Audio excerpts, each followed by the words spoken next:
Hey, it's Chris Hassel and Andrew Downs from Instant Iowa, the fastest reaction to every Hawkeye football game. Maybe the most emotional as well. Yeah, celebrate with us when they win, commiserate with us when they lose. Either way, we're going to be here. Yes, we will, right here on Iowa Everywhere, instantly after every Hawkeye football game.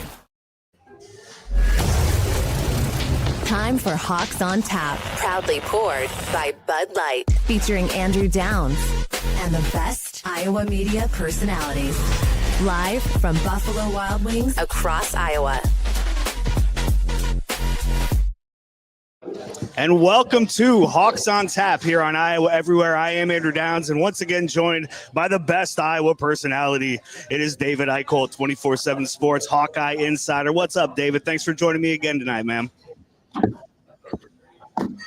Yeah, dude, always happy to join you. A little bit jealous I can't have a beer with you and kind of hang out there, but alas, here we are, man. It's game night, and we're just gonna crush it, and it's gonna be a lot of fun. And I'll just stick with my black coffee with espresso in it. David's over in the press box at legendary Kinnick Stadium. See, I'm a little jealous of where David is, but I know he's jealous of where I am. I'm at the Buffalo Wild Wings here in Coralville, enjoying my $4 Bud Light, which you can enjoy every Thursday, Friday, and Saturday of football season. It is a pregame edition of Hawks on Tap. We got a really fun day ahead. We got giveaways like Bud Light koozies and awesome cooler. And again, Bud Light is giving you a chance to win Super Bowl tickets by playing the football toss game. So if you're able to get over to Coralville here, we're going to be over long before the game starts, so join us over here. We appreciate it. One person is going to travel to Vegas for the chance at the grand prize of Super Bowl tickets. One person from Iowa, and if you win today, you're going to move on to the semifinals. So thank you to Bud Light and Buffalo Wild Wings for having us out. And again, thank you for David Eickholt being here with me remotely. I wish you were here with me, David, but again, you got a game to cover tonight, man. I do, man. And, you know, I would have, but we all know that Kinnick calls. You got to stay local. And especially with the traffic and everything that's coming in right now, AD, I'm not going to lie. It would have been a little bit of a pain in the ass to try to get through. So I'm pretty happy I'm here right now. So we've got games going on all over the place right now. And one of the great things about Buffalo Wild Wings is you can watch everything, right? And I got here about an hour ago, and the Vanderbilt LSU game is ending up. Right now I've got Ohio State, Wisconsin on the big screen.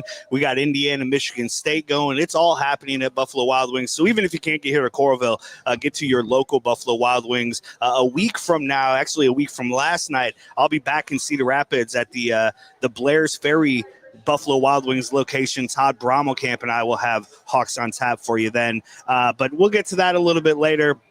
David, before we dive into this Penn State matchup and the circus coming to town from Penn State and all the crazy, I mean, this game has changed so much really in the last few weeks, but certainly even in the last handful of days. Let's look back a little bit to this beatdown Iowa had of Wisconsin.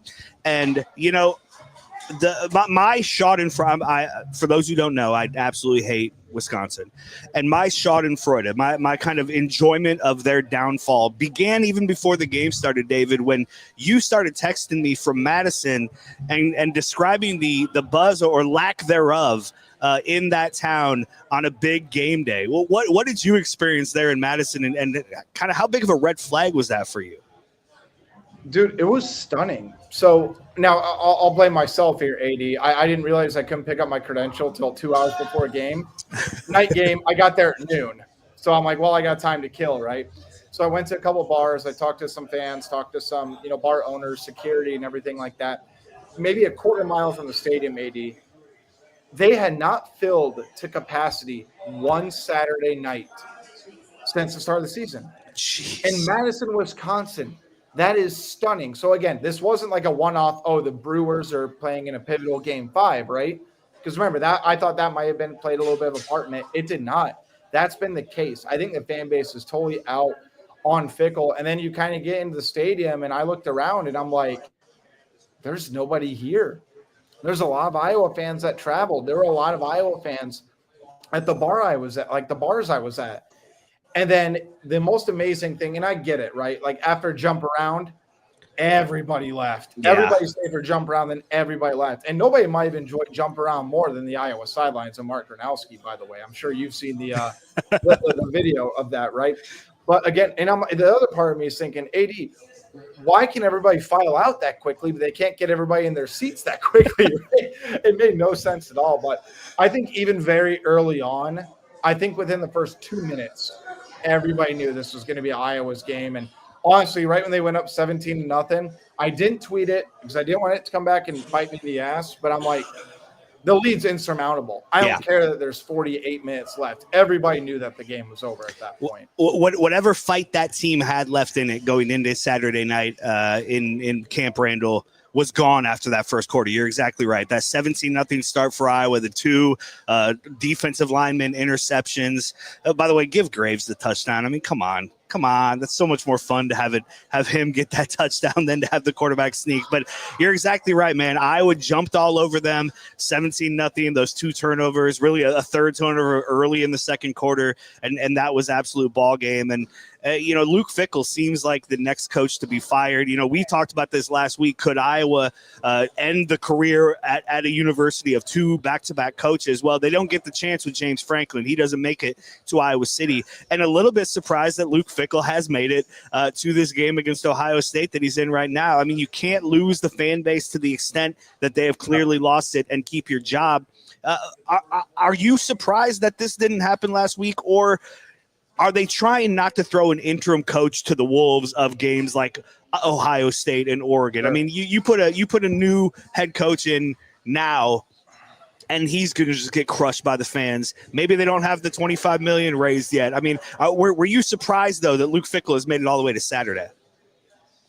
A little bit until you look at the schedule.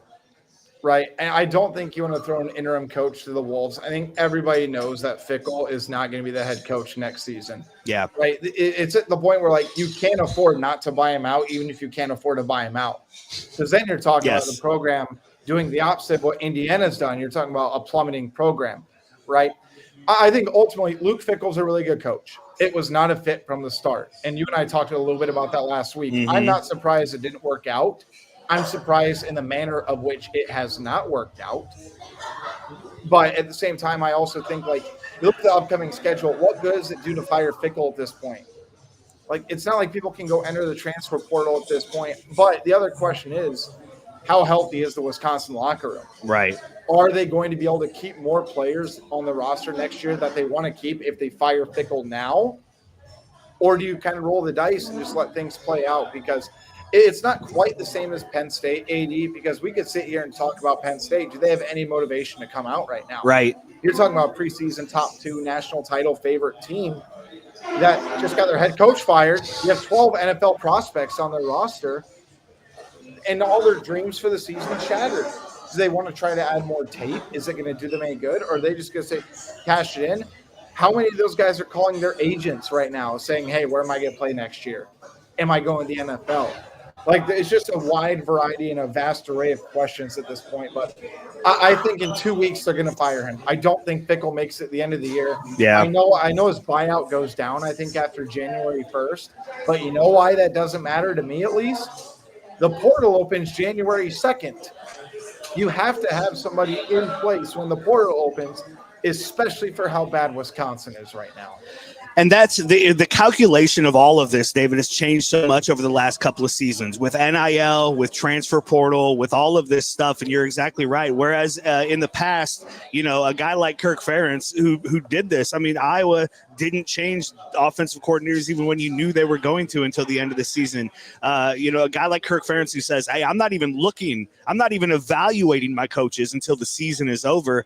That just can't be the case anymore for an athletic department and athletic director because so many moving parts. And I mean, guys can jump into the portal right away, and you have to kind of show everybody where your program is headed ahead of time. Yeah. And so, it's going to be interesting to see what Wisconsin does with Luke Fickell, and then the domino effect that happens, because obviously you already have a job in Penn State, and we'll talk more about that coming up here. You're likely going to have that job at Wisconsin. There's, who knows how long Kirk Ferentz has before he calls it a day. If the dominoes go a certain way, I'd say, hey, Kirk, stay for another year because we don't want to be competing with Wisconsin and Nebraska trying to hire a head coach. But it'll be really interesting to see what Wisconsin does next, David. I mean, they did go out and get the big name. They went out and got the guy that everybody wanted. And I'll admit, I was scared when they made that hire. I was like, damn, that's a good hire. And if this works, that's AD's personal hell is a really good Wisconsin. Absolutely, team. It is. And I've been living in it for like 30 years. This is amazing to see Wisconsin fall apart like this.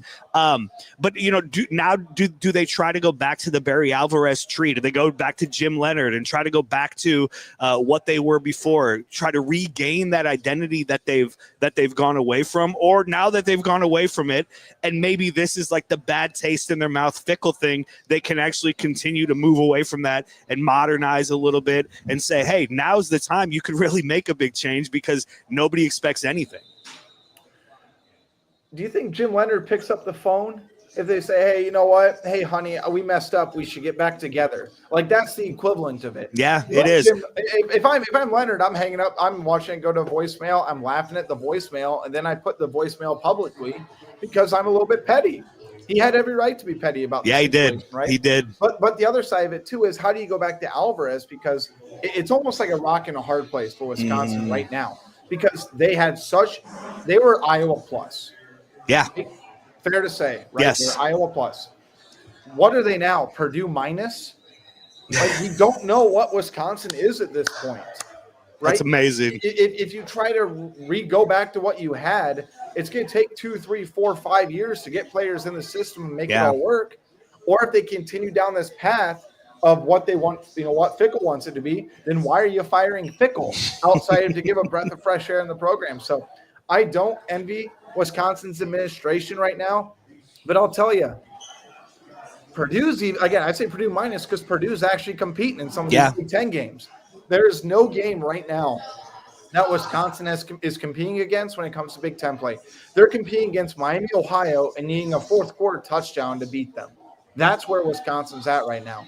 And if you would have said that to AD of 3 years ago, you're laughing him out of the building and you're asking him, how much bad spotted cow have you had? How many $4 Bud Lights from Buffalo Wild Wings have you had? That's your question. Or maybe you're smoking something else that, it's mind-boggling what's happening in Wisconsin at this point. It really is. So, again, I don't envy their administration, and they are truly stuck between a rock and a hard place. And on top of that, after you buy them out, do you have enough money to go get a big-name coach that you want to go get? See, and that's what you have to do, right? You have to, in this day and age, you have to be able to find that money, even if you're in a tough spot. And from what I've heard, the athletic director is not on solid ground either. So maybe that's what they're waiting for. I mean, do you let them hire another football coach after this big of a debacle? Does the fan base allow that to happen? And so maybe that's what they're waiting for is, hey, there's more changes on the horizon here. But again, as you said, you can't wait to the end of the season and then make a move on these guys. You got to make a move pretty quickly here because these dominoes are going to start to fall in the coaching search. And David, as fun as it is to make fun of Wisconsin, let's talk just a little bit about like how much do you take away from that game Saturday night where Iowa was so dominant. I mean, you pitch a shutout. They could have scored 50 if they wanted to, ran all over them. I think I saw it's 3 years in a row now. Iowa has rushed for over 200 yards on Wisconsin, which is incredible. And this is a Wisconsin program and team that made it a point. Hey, this is not going to happen to us again. And it did. But is this like Iowa beating up on UMass? And you're like, hey, it's good that it looked good. And this is what you're supposed to do to a bad team, right? But it's all kind of with a grain of salt because it's against UMass. And again, as fun as it is for me to compare Wisconsin to an FCS team, how much can we take away? Because normally you beat Wisconsin like that, and it's like, holy cow! Like that's an incredible win. And it's a nice win, and I have it up on my wall. But how muted is it because of how bad Wisconsin is? Well, that's disrespectful to UMass because they're actually up 14-10 right now against Buffalo, and they beat Wisconsin. Like, let me ask you this real quick, then I'll address your question. I mean, how many push-ups is Wisconsin away from competing in the Big Ten? 79, I think. Like that, and you and Hassel really summed it up well in your Instant Iowa last week. Like, they built the team around to beat Iowa. Yes. And that's the result they get. That was the final nail in Fickle's coffin. right? I think you take away a little bit. Yeah. I think you give credit to Iowa's offensive line, and I think it raises expectations to where Iowa's offensive line should dominate this game. Mark Gronowski should not throw more than 15 times today, man. Yeah. Like Penn State's given up, I think they're 80th in rush defense. They're giving up nearly 5 yards a carry the last 3 games. You have Kamari Moulton, who's been as consistent as they come.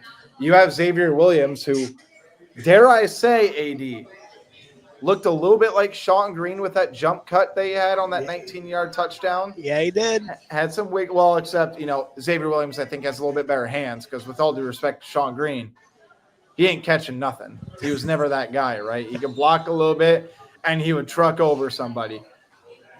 Iowa's got to rush for over 200 yards. I think you should expect that. I think they need to run the ball 40-plus times. Yeah. I do think that the more interesting wrinkle about this entire equation than Franklin getting fired to me, AD, when it comes to this matchup, what you take away from it, is Iowa's ability to get pressure on the quarterback. Because this is – you talk about a guy, and I think Gronkmeyer is actually a pretty good quarterback. He was a very late riser in the 24/7 sports rankings. He was a very decorated recruit, right? You talk about setting yourself up for failure in your football career. Again, I'm not wishing it upon him. Here's why I'm saying, though. His head coach is now fired. Yeah. His first start is in a top 5 night environment in all of college football, and I think most people would agree with that, right? Yes. Do you know who his next 2 starts are going to be against? Oh, I haven't even looked ahead. No. Ohio State and Indiana, numbers 1 and 2. Woo. That is a brutal setup. So I think Iowa's going to say, you know what? 1, they want to get a hand on Devontae Ross this time. Please. 2, Just one hand. I think Iowa's going to blitz. I think they're going to pin their ears back. I think they're going to take a Fernando Mendoza-like approach. But the other side of it, too, is can Iowa's rushing defense continue to do what they've done? Because I don't care how ineffective Singleton from Penn State's been. I don't care how not great Allen's been. They're one of the most lethal 1-2 running back combos in all of college football. They're going to go down individually as like 2 of the top 4 running backs in Penn State history. And that's a very decorated program. Like there's a lot of talent on this Penn State team. So to go back to what you take away from Wisconsin, I think ultimately it raises expectations for the line of scrimmage. Outside of that, man, I really don't know what you take, but at the same time, you can't discredit Iowa for what they did. They did exactly what they should have done. That's exactly right. They did what they should have done, and they did exactly what Ohio State has done to Wisconsin in the first quarter. It's come to a close in the first quarter in Madison, and it's 17-0 Ohio State, which was, the same score after the first quarter last week in Camp Randall as well. Hey, does it feel like this Iowa team – okay, after that game, you feel so good. I think as a fan, you feel great, right? And it's like, man, all this week I've been thinking, hey, there's some momentum here, right? This team has some momentum. They're moving in the right direction. It feels like they're improving, even with the Gronowski injury and him clearly not being 100%, clearly Absolutely not being 80%, right?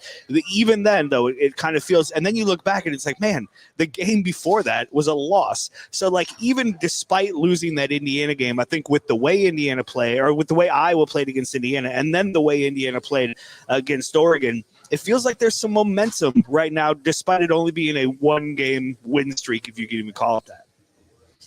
I mean, you still got to take a lot away from the Indiana game because Indiana right now would probably be my number 1 team in college football. Yeah. From a resume standpoint, I think Ohio State's going to be the national title contender. I mean, I'm not going to – AD, this is going to sound crazy. I'm not going to rule out an Ohio State Indiana national title right now.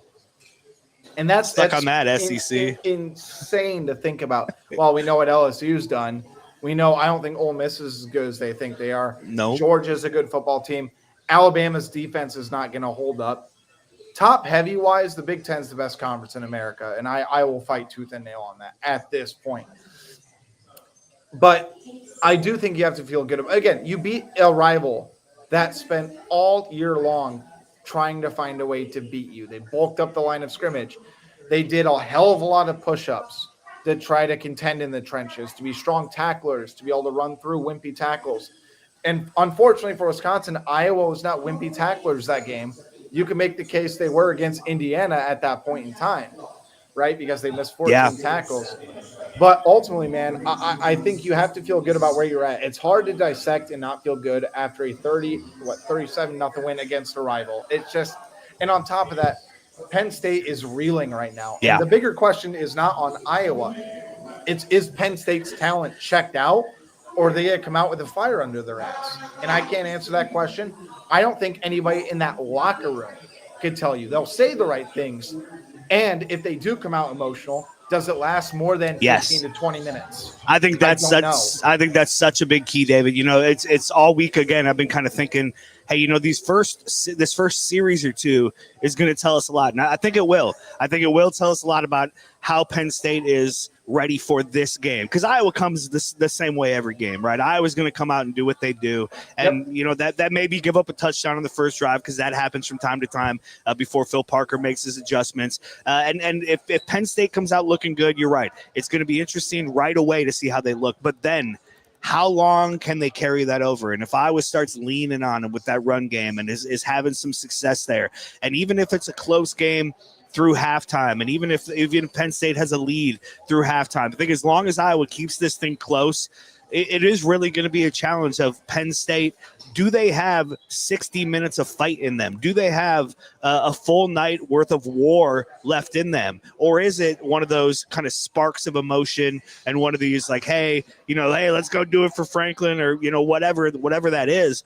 Sure. It's going to be really interesting. And as you said, nobody knows. It's all just speculation, even within that locker room. They don't know how they're going to react when they get punched in the face. And so it's going to be really interesting to see, can Iowa take them out of this early? And if so, I mean, this could be a lopsided game, because this Penn State team, while full of talent, I think is also probably full of quit. Well, the other part is I'm not going to rule out Iowa winning by double digits, AD. I really think it's possible. I think it gets kind of to a point where, this is where it comes with Penn State to me. Did you hear what Terry Smith said in his press conference this week when he said, we all failed Franklin? Yes. Don't you think there's a certain degree of Penn State players that are riddled with talent that are going to be pissed off about that? I think so. I really am not going to rule that out.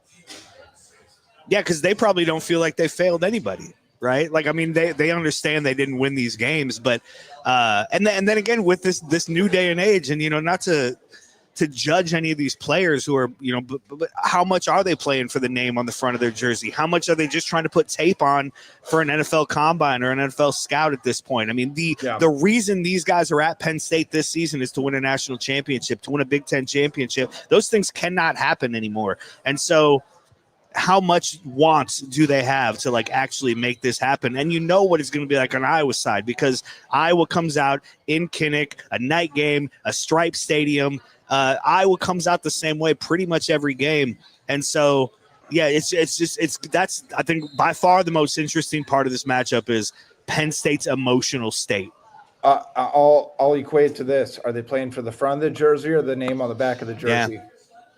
I think it's probably then again, the back. Well, I was going to say, does Penn State even have their names on their jerseys? I don't think they do. Again, I don't think they do either now that I think about it. They're playing for the logo on the – oh, wait, no, they don't have logos. Yeah. I was going to say it was a bar in my head until I'm like, oh, wait, I don't think they actually Okay, so with all that being said, David, I mean, going into the season, this was a game that everybody had circled. This was probably the biggest game, along with Oregon and Indiana and USC. But I think this was probably the one. Does this still feel like a quote-unquote big game?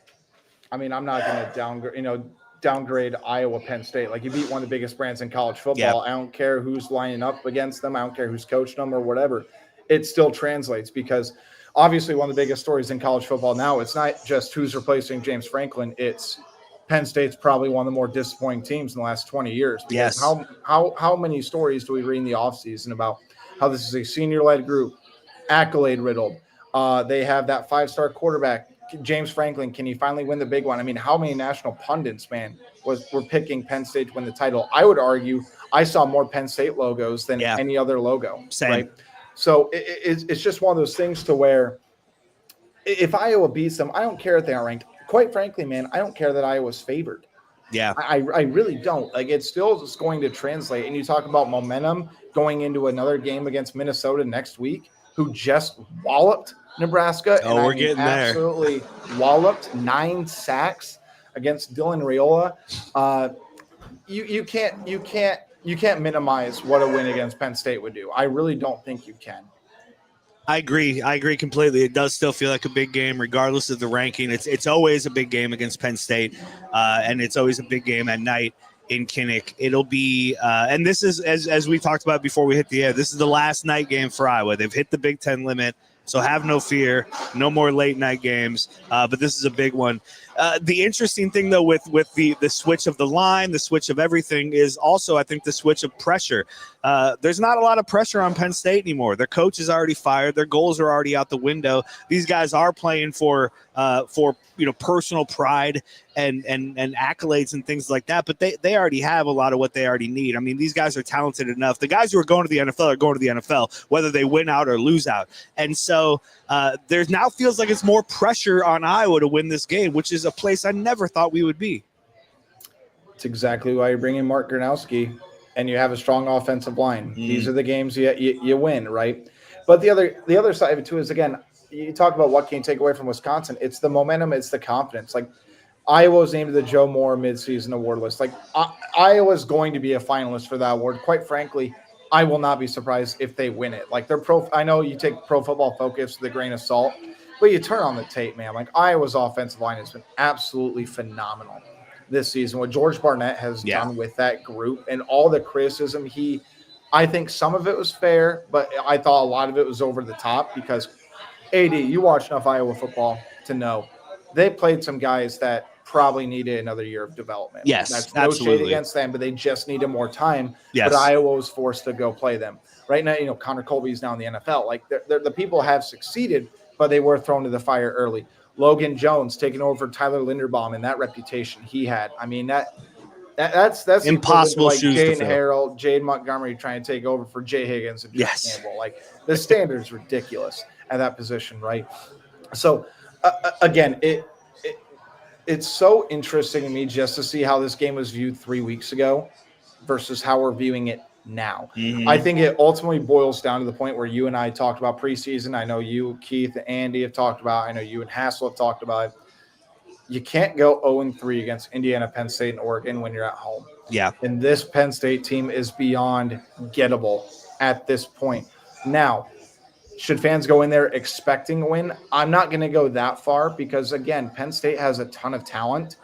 But I think you have to feel as good as you possibly could about the matchup going into it after what they've showed, I think, over the past 2 games. Because, then I think you can take a lot from that Indiana game. Like, the fact that they missed that many tackles, they only gave up 20 points to what I think is one of the most explosive offenses in all of college football. It does say something, especially when you talk about defense that's kind of lacking that All-American headliner that Iowa's had throughout the past, 5-10 years? Yeah. Even further than that. But it's just a group of guys that are playing together and being productive. And Iowa's defensive line, I think, has done a great job. And I think Phil Parker has done an underrated job in terms of everybody talks about Iowa playing the same base defense. You know what to expect. AD, you and I touched on it last week, man. Iowa's blitz rate has gone up significantly. Yes. And I think you need to credit Phil Parker for that. We also talked last week about Jaden Montgomery and kind of questioning what it was going to be like with him. And obviously the defense pitched a shutout. What did you see out of Jaden Montgomery? What did you think of his game Saturday night against Wisconsin?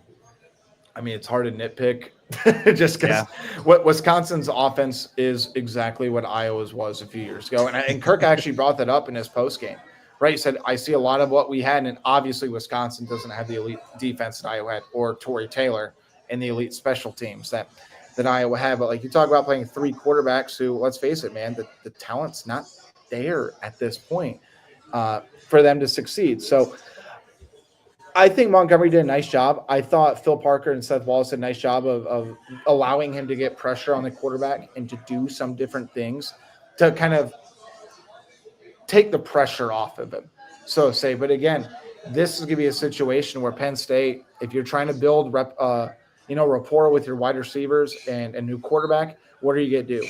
You're going to identify the weak spot or the unproven spot, and they're going to take those soft coverages all day.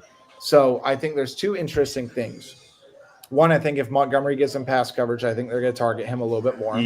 That's why I'd love to see Parker run that middle linebacker blitz and try to get him up the middle, because Penn State's offensive line has not been great this year. And I think they're going to try to get Devontae Ross on Deshaun Lee.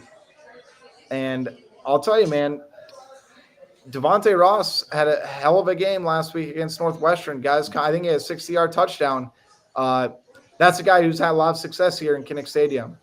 And Yes, that's he one of has. the highlights of his career. So it'll be interesting. But I will say, I don't think Phil Parker got a lot of sleep last night thinking about this game. Probably LeVar Woods either. Let's talk about Devontae Ross because, I would imagine when he enters the transfer portal out of Troy last offseason, the top 3 highlights on his reel are all inside Kinnick Stadium. I mean, for those who don't remember, this was the dude you hated watching for Troy last year because he went untouched. I mean, literally untouched. He had 5 catches for 142 yards. That's an average of almost 30 yards per catch for Troy. 2 touchdowns, and then he had that 77-yard punt return. And Iowa's punting game this season, you maybe never will live up to the hype that Torrey Taylor had. It's left a lot to be desired, David. They've had a couple of punts blocked. I think Penn State has blocked 3 punts this year. It was a Reese Dakin punt, a low-line drive that he took blame for that allowed Devontae Ross to return that punt for Troy a year ago inside Kinnick Stadium. I mean, this is a kid who is very good. You're right. He kind of came on fire against Northwestern last week. This is a scary, scary player coming into Kinnick tonight.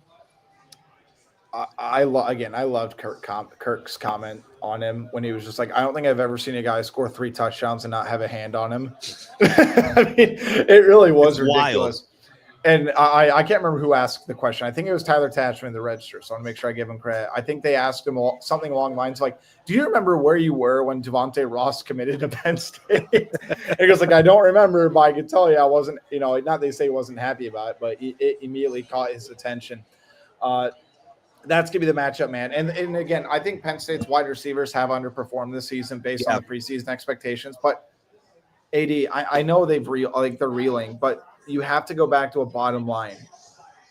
They're still a hell of a talented football team.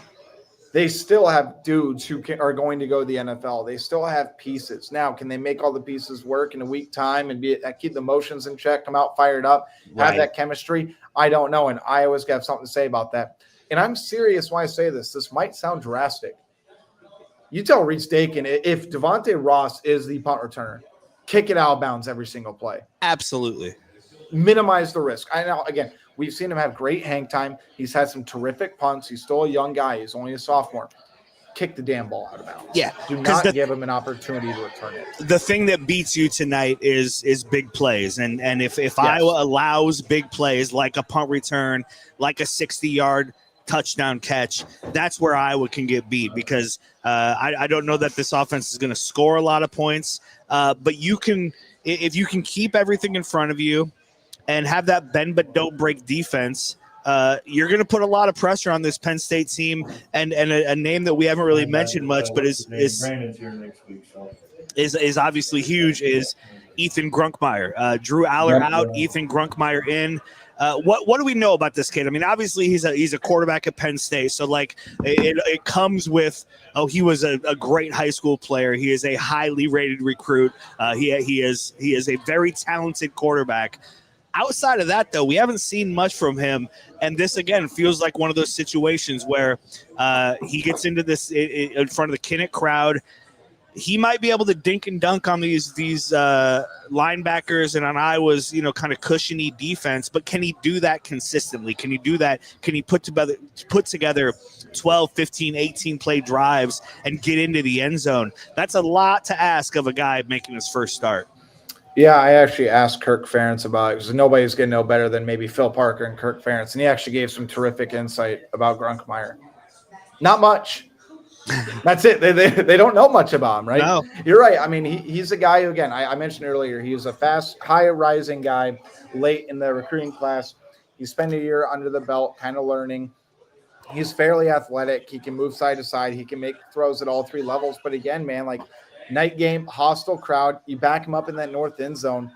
One of the big keys I'm looking for, do they have a silent cadence that they feel good about, or are they going to rely on the clap? Because I've talked to a couple former Penn State players. I've talked to, people connected to Penn State football. In that 21 game, right, where they had 3 false starts in a row, AD, they did not have a silent cadence installed. They installed it the next day because I bet they did. Sunday practice. They are a Sunday practice team. They did not have a silent cadence. So did they install that with this version of this year's team? And if they did, how much work has Grunkmeyer had with that silent cadence? Because that could absolutely throw off everything. We obviously you trust Drew Aller to do that because he's been the starting quarterback for the last 3 or 4 years, right? But can they do that? So that's something I'm really looking for. Again, it's one of those things to where Grunkmeyer has a lot of potential, but I'd be very hard-pressed for any Penn State fan or any analyst to say, hey, you know what? Man, he's going to come out and sling for 3 tuds and 320 yards on Iowa's defense and run for another 40 yards and only take a sack or 2. Like, I'm not saying it's impossible, but like you talk about, you just really don't know what you're getting out of Grunkmeyer. That's exactly where they're at. And the other side of it too is, man, did Seth Wallace and Phil Parker and all those guys, did they rely on the high school tape of Grunkmeyer to get an idea of who he is? Or are they just going on, I think, the 39 career plays from scrimmage that he's had in a Penn State uniform, or just imagining what he'll be in Penn State's system? Right. Because you can't imagine they've completely altered their offensive system and philosophy and game plan in the span of a week, especially you can't do it in season. You cannot do it in season. Especially in a week where they lost their head coach. You know, that's where like this compounding thing, I think, really makes it difficult. Because if you lose just Drew Aller and you have James Franklin and you're trying to get this young quarterback ready to go in here, that's one thing. But the turmoil that is created around firing James Franklin makes this like doubly difficult. It does. And again, the more you talk about it, the more you're kind of thinking, you know, the Hawks might have something here, AD. The Hawks might be cooking with gas here, right? That's kind of what you're thinking. But the other side of this entire equation about this game and what Penn State's approach is, how healthy is Gronowski, man? Like that is such a big factor to me. And I know with like Iowa's going to rely on the run game. I know I said earlier they shouldn't throw the ball more than 15 times. It's not so much about throwing the ball, AD. It's, is he going to hesitate when it's a 3rd and 3? Mm-hmm. And is he going to hesitate when he runs the football? You saw it on TV last week. He was very it was not the Gronowski that you kind of knew, right? No. And there was one where he went out of bounds, and I'll tell you, man, now maybe I'm just overreading it because we heard the term decelerate, right? So yeah, right. He had a problem slowing down when he got out of bounds. He had to kind of go up against the wall, and the wall from the Masson's fairly decent, but like he probably should have been able to stop based on how fast he was going. Does he have an issue decelerating? Is he going to go truck a linebacker? Is he going to truck a cornerback to get that extra yard? We know the competitor that he is. I believe 100% he would if he has to. But there's a difference between doing it if you have to versus how comfortable you are doing it and the health of you, right? So ultimately, man, Gronowski is such a big key to this game, even if he's simply running the offense. And I'll tell you, I'm going to bring it up one more time. And if this doesn't happen today, AD, I'm retired from the idea for the year. If he's healthy, do we see the slow mesh? We have to, right? We have to see this. How did we not see it? I guess they didn't need to show it last week, but you're right. They could have handed them the playbook last week, and they weren't stopping them. Like, I would love to see. I don't want to sit here and keep dogpiling on Wisconsin, but like that was. Oh, go ahead. That was. I know you don't care. That was the worst Wisconsin team of my lifetime. What would you, if you had to guess as to the health of Gronowski a week ago? And I mean, I was a little surprised he stayed in as long as he did. I guess all he had to do. I guess all he had to do was hand off. Clearly not healthy. We had talked Friday night about, you know, could he get to 80%? Could he get to 90%? I don't think he was 80%. He looked tentative when running. He didn't run as much as normal. They didn't have those designed run plays. I think if they don't take away the pick six and allow him to get the quarterback sneak, the tush push, he doesn't rush for a touchdown in that game. Where do you think he was health wise a week ago? And then I guess, what have you heard? What have you learned in the week since? How much more healthy is he tonight? I'll say 75 last week, at best 80. That's my guess. I will say this, and this is not to discredit Mark or the training staff or anybody. You being a fan, I want to ask you this. Did you feel good when you heard that Kirk's comment about Mark Gronowski spending like 6 to 7 hours a day in the training room? No. That worried the hell out of me. I understand the commitment and I respect it. I'm not minimizing that. But then what does that do? You're kind of questioning, okay, how bad is he? Yeah. Right? That was one of my first thoughts. But again, I think we'll see it in warmups, talking to Mark on Tuesday, giving it the benefit of the doubt. And again, by the way, people got to realize I don't blame coaches or players for stretching the truth or lying to us sometimes because they have to, right? I completely am aware of that. But Mark did say on the record that he did run more quarterback runs in practice on Tuesday. If that's the case, and he said, I want to get healthy, I want to continue to do that. I think if he gets up to that upward of 85, 90%, he's going to be running the football again. But again, the other part of it too is, AD, how many quarterback runs does Gronowski have versus how many does he just create by escaping pressure? AD, he didn't have to escape last week. They weren't getting any pressure on him. There'll be pressure tonight. There will be pressure, and it'll be interesting to see how altered do you think the game plan was? I mean, again, clearly not as many designed runs for him. And in the second half, Iowa didn't really need to do much or show much. How altered did you feel like the game plan was for him in the first half last week? I don't know if it was. They ran the football, man. I think they would have had to alter it or do stuff that they really didn't want to do if Wisconsin had been able to shut down the run. Wisconsin couldn't stop the run. We talked about their 6th-ranked rushing defense, right? You have to talk about what the stats give you. What it didn't tell you was 3 of their first 4 opponents now were like bottom 20 in rushing offense. Now, again, Wisconsin has contributed to that, so you can't fully discredit it. But the last 2 weeks, they played Michigan, who can run the football effectively. They played Iowa, who's been able to run the football effectively. What happened both times? They got ran all over. They did. They couldn't stop anything, right? So that's kind of where my mind's at. Maybe they altered it a little bit from like a quarterback run perspective. Maybe they didn't have as many RPOs, and if they did, Gronowski just opted to throw. But I'd even go a little bit beyond that. How many of his throws last week, AD, were like off by that much? Yeah, right. I don't, and I'm me hyper overanalyzing because that's what I get paid to do. His mechanics look different, and I do believe that was because of the knee injury that he has and is still working through. So again, and he's not the most accurate dude in the world to begin with. No, but he's a baller, and he makes plays. That's kind of where I go with him. What's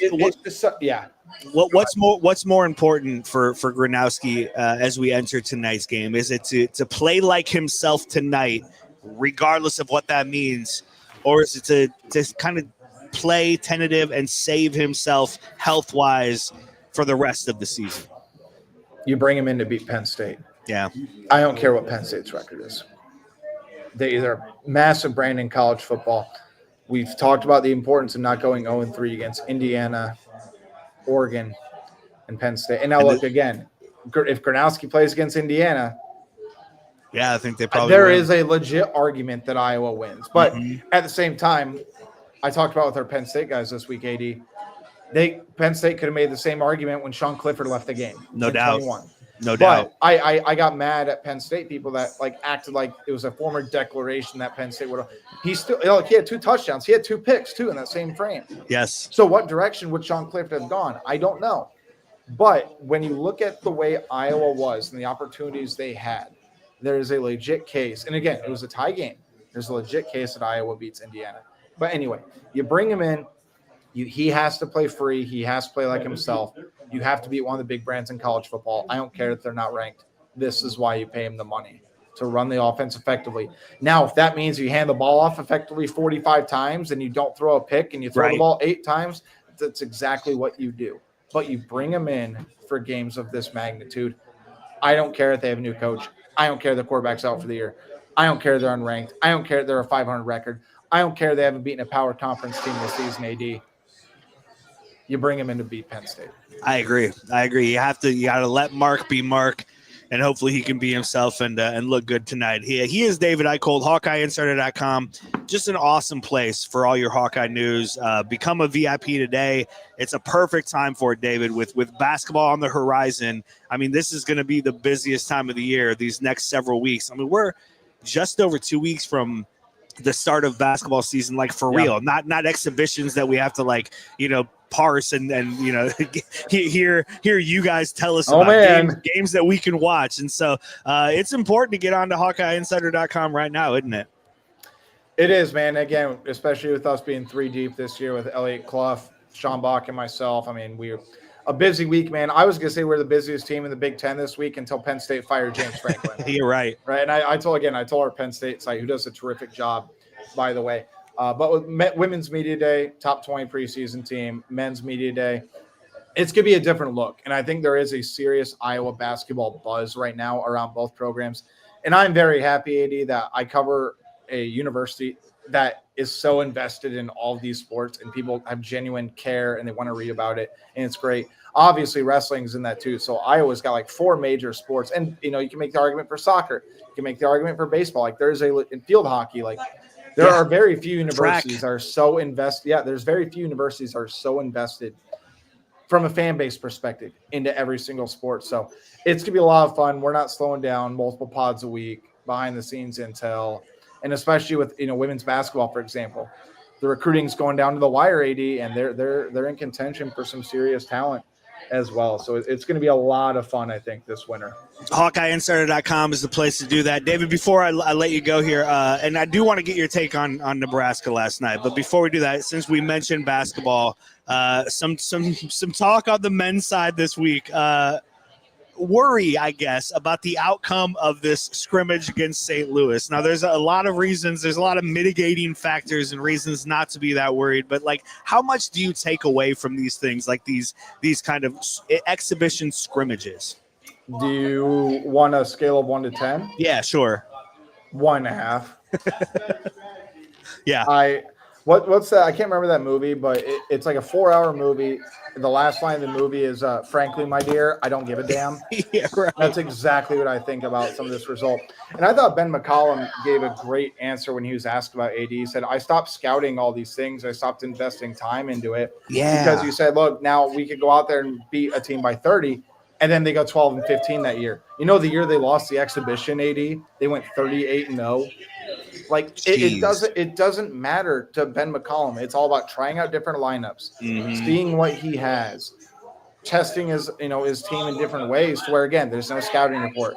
They're learning more about each other and stopping playing against each other. And they're going against different teams. By the way, St. Louis is like picked near to win the A-10. Like that's a team that is capable of actually going to the Sweet 16. So I'm not taking anything away from man. I want to say I don't care. No, but like I'm not going to overread into Iowa shot poorly. They turned the ball over. They were up at half. They were up at halftime. Yeah, I think what you just said, the fact that McCollum doesn't scout the team beforehand and just lets the players kind of figure it out on their own. I think that's brilliant. I think that's exactly what these scrimmages are supposed to be, because the outcome doesn't matter. And so you let these guys get into these situations, and you maybe don't call a timeout during a run that you normally would have, or you don't, fix your defense in a way. You allow them to kind of figure it out on their own. Yes. I also saw a note that there wasn't a scoreboard like they had the clock up, but they didn't have the score up. So it's not like Iowa knew they were losing in the second half and like had that pressure that you have in the second half. I think any competitor knows. They might not know the exact score, but they know they might be getting worked a little bit. And then Bennett Sturts didn't play for most of the second half. I think they said I saw a story from the Register where Josh Sash said, hey, we pulled Bennett with about 5 minutes left in that third, and they called it like the third scrimmage because it was 4 quarters, and he didn't go back in. So, there's a lot of reasons that Iowa lost to St. Louis by 20, but I don't think it really matters. I think what this is all about is getting this team ready. And again, as I said, we're just over 2 weeks from the home opener, had media day this week. We've had a lot of time and a lot of access to Ben McCollum since he took this job. Did you learn anything that was surprising to you? Was there any player that people were talking about in a different way? Like, what was kind of your biggest takeaway other than like the top headline things from media day this week? I think a couple things. One, Ben McCollum's done everything right since he got the job. Like, I know we've continued to talk about that, but you talk about community outreach, getting on different media platforms. Like, he won the offseason. And I think that needs to be stayed. I think ticket sales have obviously increased going into the season. And it's a guy who understands the deep history of Iowa basketball. I do think that goes a long way. Absolutely. The other thing, as far as the takeaway goes, dude, Trey Thompson, man, I'm telling you, that 17-year-old that reclassified over the summer, he's looked legit from the limited viewing period we got. Talking to people behind the scenes, I don't know that he's going to be a 20-minute guy, but, like, you talk about a guy with a lot of potential. Like, there was we watched a little bit of 5-on-5 action. And I don't think anybody – I think Owen Sebring may have tweeted out. He dunked over Tavion Banks. And Trey Thompson's, put on some significant weight. He's a yes sir, no sir kind of guy from at least talking to us and what Ben expects. It seems like it was a perfect fit there. And he can shoot the basketball. I think the other thing is Bennett talked about how excited he was to have a legit pick and pop versus a pick and roll because he said we couldn't run pick and pops last year because nobody on the team could shoot. And we touched on it last week. Like, Ben's great quote from Media Day was, "Coach, I'm open." And he's like, "Yeah, there's a reason you're open. It's called a scouting report." So I think they feel good about the shooting that they have. I think my big thing is I don't know how much more we're going to be able to learn, man, until they take the court November 4th against Robert Morris. And by the way, it's really cool that it's Alvaro Fulgaris' former school as well. And that's McCollum's opener too. So that's kind of a neat little transition there. It takes some balls to dunk over Tavion Banks. I mean, that guy is a small dude. You don't want to piss him off. Do you expect fans? We've seen this week the risers behind the baseline. Do you expect? I think the fan base as a whole, but how about the students? Like, how ready are they to embrace this team and this program? Because that's maybe. I mean, obviously, the lack of a Sweet 16 is the monkey on the back of this program. And the bottom line is that the dark secret, the problem is nothing's going to feel successful until they get there. But how much do you expect the fan base, and again, especially the students, to embrace this year's team right away? I think they will. And again, I'll go back to Ben McCollum winning the offseason. I really hate that phrase because it just reminds me of like Nebraska football, how they win the offseason every single year and they get all the headlines. But and this is not a shot against the former staff or anything, but McCollum's been so meticulous and thorough with every little thing he's done. I mean, going to football games, taking selfies with the students, telling everybody to go out. They had that event last night, men's and women's program, to get people there.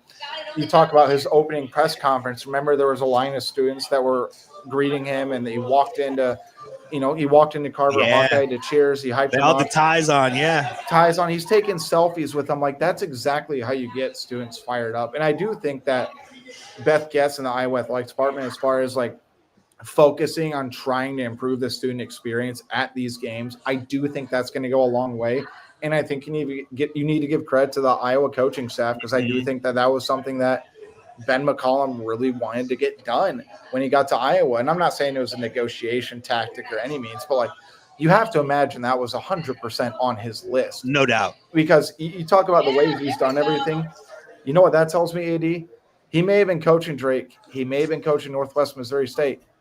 He was paying attention to Iowa basketball the entire time. Yes. He really was. And honestly, just the effort goes a long way, right? Even if it's not perfect this year, even if those risers look a little weird, or the concession, whatever, even if it's not perfect and it takes a few years to really kind of amplify the in-arena experience inside Carver Hawkeye Arena for men's basketball, the effort is there. And I think fans will meet the athletic department in the middle when it comes to that, because it just hasn't felt like it's been there for a long time with that program. David, I know you're about to get kicked out of your room there in the Kinnick press box. I do want to just last thing for you. Yeah. 24 hours ago, Matt Rule's the favorite for the Penn State job. Did he lose that job last night? I don't know if he ever had to begin with, because if you read the Penn State message boards, they do not want him, because why are you firing a coach that can't win a big game and hiring a guy who's 2-26 against ranked opponents? A huge problem with Penn State's going to be this expectation, man, because it really feels like it's national championship or bust for that fan base, and that's a crazy expectation. They haven't won a national championship since 1986, long before you were born, right? To expect this program to go in and win national championships, I think is wild. You had a coach who had you in the semifinals. They were 1 2-minute drive away. Yeah, they were 1 2-minute drive away from being in the finals last year. And you fire that coach, so it's like, who wants that job? Who can they get other than pulling Nick Saban out of retirement or Urban Meyer? Well, I'll tell you what, after Nick Saban's comments today, he ain't taking that job. No, he's not taking that. Absolutely not. He was pissed for Franklin. Yeah, absolutely, yes. And I think as much as I dislike James Franklin, it's wild that they fired him as quickly as they did, and it's going to be really interesting to see what they do, because you're right. Nobody's going to be good enough for that fan base. Matt Rule's not good enough for that fan base. Matt Campbell is not good enough for that fan base. Kirk Signetti might not have been good enough for that fan base, but he about to make $12 million a year. Indiana was a better spot than Penn State. Absolutely, and so have an argument for that. But the other it's side such a wild hire. Who? Matt Campbell. I'm 100% serious. If they do his homework on that, and you look at Iowa State as far as historical record and everything, like, I'm speaking of fact here. I'm not saying they are this now, but like, they're historically one of the bottom 5 power teams in all college football history. Yes. Like that just is a legitimate fact. They are far from that now. And what he's done, thanks to Matt Campbell, to get the investment that he gets from the athletic department, to have at least an NIL that can get some of these guys to transfer there over some other programs, you have to give him credit. And again, he's a passionate guy. He knows how to recruit. He knows how to win. And from a straight X's and O's and a dog standpoint, imagine him with Penn State's resources. If Penn State did their homework, Matt Campbell would be one of the top 2 or 3 names on that list. And it kind of kills my prediction, because before Matt Rule lost yesterday, it was going to be Rule to Penn State. I actually thought Nebraska would really go after Matt Campbell, and that would have been a scary sight for Iowa fans as well. I thought so too, because you're exactly right. I mean, that is Nebraska's first call if Matt Rule goes somewhere. And then all of a sudden you're in this situation where if you're an Iowa fan, you've got Wisconsin likely looking for a new coach, Nebraska potentially looking for a new coach, I guess, if they get Campbell, and then Iowa State looking for a new coach. We don't know when Kirk Ferentz is going to hang this up. And again, I don't think you want to be competing with a bunch of schools in your region and in your conference to hire your next head coach. I will say that's going to be year in, year out. That's going to be what it is, because that's the landscape of this sport. Like, I don't think we will ever see another coach in college football history that has stayed as long as Kirk Ferentz stayed at Iowa. It's so funny, man. Like a month ago, when Kirk Ferentz breaks Woody Hayes' record as the winningest Big Ten coach of all time, there's that conversation about, okay, when will this record be broken potentially? And a lot of people, maybe look at Ryan Day, and, if he has a long tenure at Ohio State, they're going to win 10, 11, 12 more games per season. He looks like he hasn't slept in a year and a half. And James Franklin was the other name, right? I mean, that was a name where it's like, oh, he's been there more than a decade. He has X number of wins. He's not getting fired anytime soon.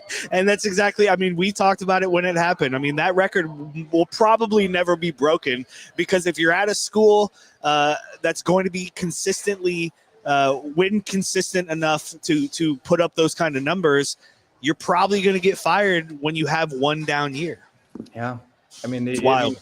The other part is that if he didn't win the national championship, he was probably getting fired last year, because you know how much stock they put in that Michigan game.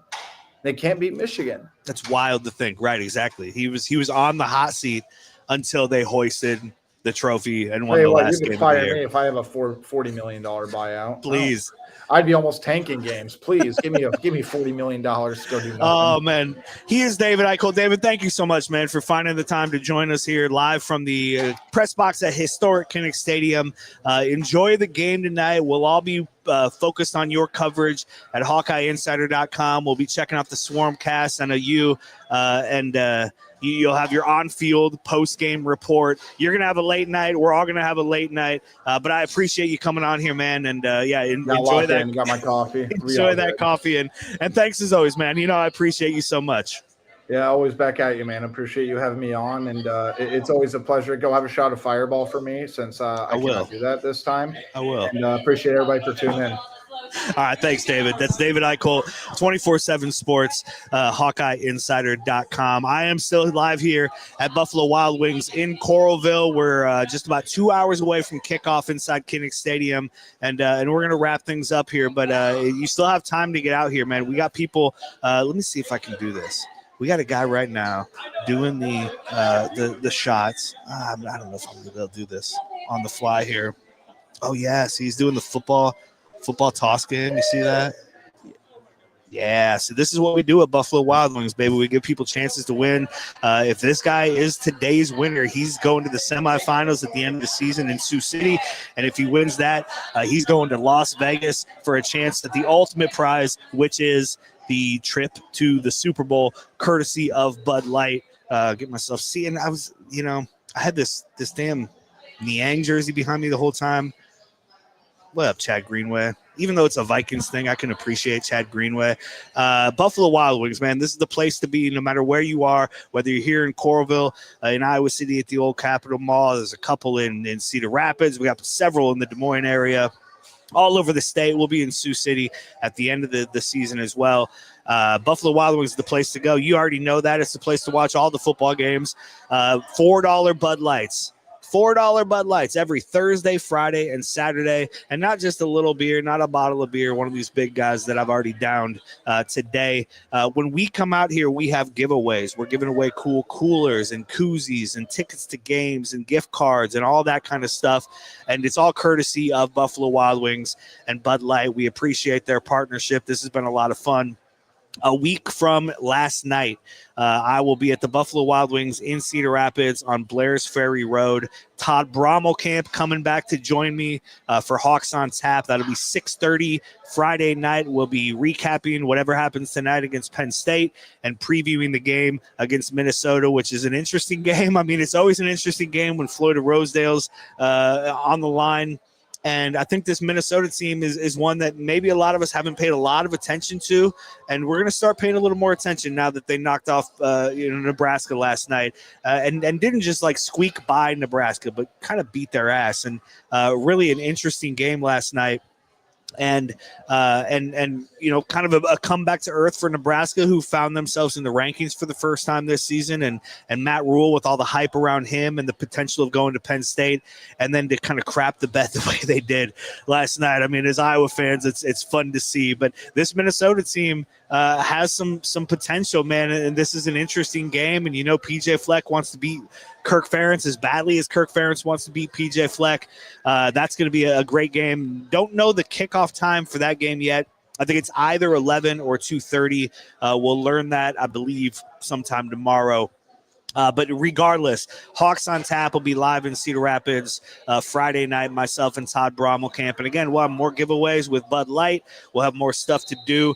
Tonight, as soon as the game ends, maybe even before the game ends, Chris Hassel and myself go live right here on Iowa Everywhere, as we do after every game for Instant Iowa. It's such a fun show. We have such a good time with it. And it's one of those shows, like a show like this, I prepare for. And a show like Murph and Andy, we prep for, and we kind of know where we're going. It's really hard to prep for an instant reaction show like what we do on Instant Iowa, and you just kind of have to watch the game. And so I don't know. Am I still going to be smiling when you see me again in what it's 4 o'clock? We'll go on 9 or 9:30 probably. In 5.5 hours, am I going to still be this jovial guy, or am I going to be pissed? What's going to happen tonight? It's going to be really interesting, man. This is such an interesting game for the Hawkeyes because so much of it is unknown. It so heavily rests on the emotional state of Penn State, because it's a very talented team. And if you just line up these teams on paper, Penn State's the better team. There's no question about it. How much fight do they have in them? How much want do they have in them? Can Iowa take that out of them the way they did against Wisconsin, who's a far worse team than Penn State? There's no doubt about it. But Iowa crushed that team's will in the first quarter last week by takeaways, by scoring. Can Iowa do that? I also think it's something, David and I didn't really get into, but the Kinnick factor tonight is huge. So if you're watching this out of the tailgate lot, if you're listening to this before you walk inside Kinnick Stadium, man, we need you tonight, Hawkeye Nation. We need you to be big and bold and loud tonight, because this is going to be, we need it to be a terrible environment for Ethan Grunkmeyer, for Penn State, for Terry Smith, for this entire program. We need to have them say, oh, this sucks. We don't want to be here. We don't want to play this team. We don't want to get hit like this. We don't want to be in this north end zone where we can't hear ourselves think. You really the crowd factor, I think, is huge tonight, probably the biggest of the season, and it's going to be such an interesting game. If Iowa comes out on top, you're going to feel really good about this team and where they're headed and the momentum they have. And going into this Minnesota game, and if they can go 3-0 in this period between bye weeks before that Oregon team comes into town. And, I mean, if you beat Penn State and Minnesota, you start to feel a little confident, right? It all starts to come back a little bit. And even that loss against Indiana doesn't feel quite as bad because of everything Indiana has done since then. And, that Iowa State loss is going to sting no matter what, regardless of if they keep losing or start winning again. But you're going to feel good about this team moving forward if they win tonight.